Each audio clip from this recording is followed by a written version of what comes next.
Good morning. My name is Mark Rosenker, and it is my pleasure and privilege to serve as the chairman of the National Transportation Board. I'd like to take a moment to introduce my colleagues and fellow board members. On my right, the vice chairman, Robert Sumwalt. My immediate left, member Debbie Hersman. My far right, member Kitty Higgins, and my far left, member Steve Cheelander. I'd also like to take a moment to recognize that there are members of the family who lost loved ones, both of these accidents, and our thoughts and our prayers, our hearts go out to you. Members of the board. In 2006, at this point, I will now read the safety recommendations. If any of the board members have any questions or comments after I have read each of these recommendations, please offer their thoughts. As a result of the investigation of these accidents, the National Transportation Safety Board makes the following recommendations to the Washington Metropolitan Area Transit Authority. Number one, review your Metrorail safety rules and procedures handbook and revise it as necessary to create additional layers of protection for wayside workers, including adding requirements for wayside pre-work job briefings to ensure that all workers are informed of their duties, of their respective roles in work crew safety, and of the areas that are to be used to stay clear of trains. In addition, requiring that when train operators request permission to either enter a main track or when a train is turned for a return trip, train operators along the effective lines must acknowledge receipt of the updated announcement from the control center regarding wayside workers.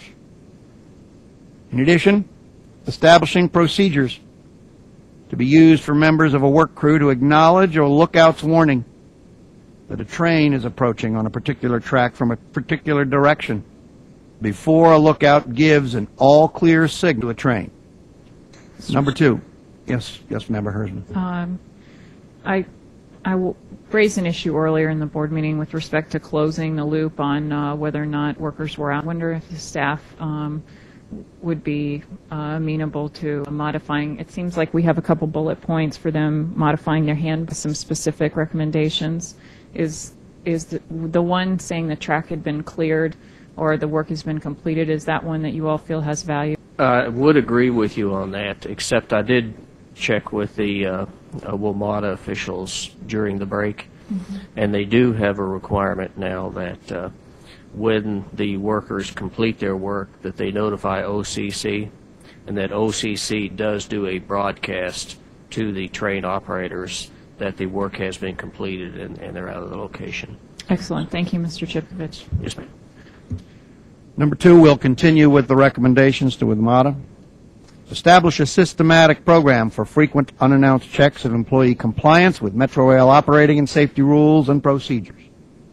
Number three, perform periodic hazard analyses on the deficiencies identified by unannounced checks of employee compliance in response to safety recommendation number two, and use the results to revise Metrorail training curricula or enforcement activities as necessary to improve employee compliance with operating and safety rules and procedures. And four, promptly implement appropriate technology that will automatically alert wayside workers of approaching trains and will automatically alert train operators when approaching areas with workers on or near the tracks. Is there a motion to accept the recommendations as written? Member Cheelander, is there a second? Member Hersman. All in favor of accepting the recommendations as written, please signify with a hand and a voice. Aye. Recommendations have been unanimously adopted.